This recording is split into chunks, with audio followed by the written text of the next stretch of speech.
ಆತ್ಮೀಯ ವೀಕ್ಷಕರೇ, ಇವತ್ತಿನ ದಿನಪತ್ರಿಕೆಯಲ್ಲಿ ಒಂದು ಲೇಟೆಸ್ಟ್ ಅಪ್ಡೇಟ್ ಬಂದಿರುತ್ತೆ.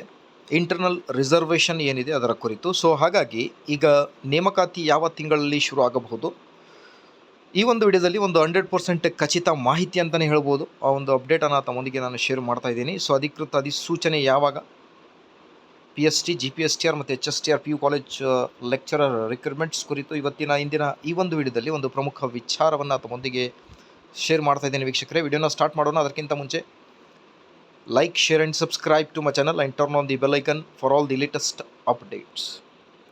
ಎಲ್ಲರಿಗೂ ಕೂಡ ಸಂಕ್ರಾಂತಿ ಹಬ್ಬದ ಶುಭಾಶಯಗಳು. ನೋಡಿ, ಮೊದಲಿಗೆ ಇವತ್ತಿನ ದಿನಪತ್ರಿಕೆಯಲ್ಲಿ, ಸಂಯುಕ್ತ ಕರ್ನಾಟಕ ದಿನಪತ್ರಿಕೆಯಲ್ಲಿ ಒಳ ಮೀಸಲಾತಿ ಬಿಲ್ ವಾಪಸ್, ನೇಮಕಾತಿ ಬಂದ್ ಅನ್ನೋ ಬಗ್ಗೆ ಒಂದು ಬ್ರೇಕಿಂಗ್ ಅಪ್ಡೇಟ್ ಬಂದಿರುತ್ತೆ ವೀಕ್ಷಕರೇ. ಸ್ಕ್ರೀನ್ ಮೇಲೆ ದಿನಾಂಕ ಕೂಡ ಗಮನಿಸ್ತಿರ್ಬೋದು, ಜನವರಿ 15, 2026. ಇದರಲ್ಲಿ ಈಗ ನೇಮಕಾತಿ ಖುಷಿಯಲ್ಲಿ ಇದ್ದವರಿಗೆ ಈಗ ಕಹಿ ಅನ್ನೋದರ ಬಗ್ಗೆ ಮಾಹಿತಿಯನ್ನು ಕೂಡ ನೀಡಿದ್ದಾರೆ. ಅದರ ಜೊತೆಗೆ ಇನ್ನು ಆ ಖಾಲಿ ಉಳಿದಿರುವ 2.73 ಲಕ್ಷ ಹುದ್ದೆಗಳ ನೇಮಕಾತಿ ಆಗುವುದು ಯಾವಾಗ ಅನ್ನೋದೇ ಒಂದು ಲೇಟೆಸ್ಟ್ ಅಪ್ಡೇಟ್ ಆಗಿರುತ್ತೆ ವೀಕ್ಷಕರೇ.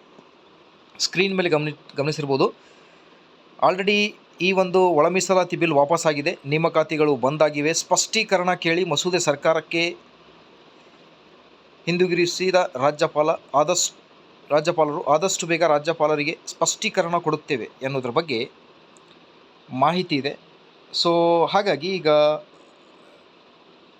ನೇಮಕಾತಿಗಳು ಯಾವಾಗ ಸ್ಟಾರ್ಟ್ ಆಗಬಹುದು ಅನ್ನೋದ್ರ ಬಗ್ಗೆ ನಾವು ಡಿಸ್ಕಸ್ ಮಾಡೋಣ ವೀಕ್ಷಕರೇ. ನೋಡಿ, ಒಳ ಮೀಸಲಾತಿ ಮಸೂದೆ ಅಂಗೀಕಾರದ ಪ್ರಕ್ರಿಯೆ ಮತ್ತು ಅಂದಾಜು ಸಮಯ ಎಷ್ಟಾಗಬಹುದು ಅನ್ನೋದ್ರ ಬಗ್ಗೆ ಇಲ್ಲಿ ಹಂತ ಹಂತವಾಗಿ ಡೀಟೇಲನ್ನು ನೀಡಿದ್ದಾರೆ.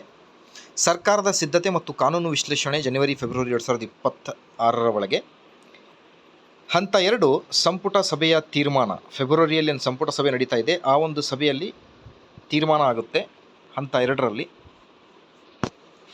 ಸೊ ಫೆಬ್ರವರಿ ಮಾರ್ಚ್ನಲ್ಲಿ ಮತ್ತೆ ಅಧಿವೇಶನ ಇದೆ. ಸೊ ಆ ಒಂದು ಅಧಿವೇಶನದಲ್ಲಿ ಈ ಮಸೂದೆಯನ್ನು ಮತ್ತೆ ಮಂಡಿಸಬೇಕು. ಮೊದಲಿಗೆ ವಿಧಾನಸಭೆಯಲ್ಲಿ ಮತ್ತು ನಂತರ ವಿಧಾನ ಪರಿಷತ್ನಲ್ಲಿ ಚರ್ಚೆ ನಡೆದು ಮರು ಅಂಗೀಕಾರ ಪಡೆಯಲಾಗುತ್ತದೆ. ಅಧಿವೇಶನದ ಅವಧಿಯನ್ನು ಗಣನೆಗೆ ತೆಗೆದುಕೊಂಡರೆ ಈ ಹಂತಕ್ಕೆ ಸುಮಾರು 1 ತಿಂಗಳು ಬೇಕಾಗುತ್ತೆ. ಅದಾದ ಮೇಲೆ ಹಂತ 4 ರಾಜ್ಯಪಾಲರ ಅಂತಿಮ ಅಂಕಿತ ಏಪ್ರಿಲ್-ಮೇ 2026.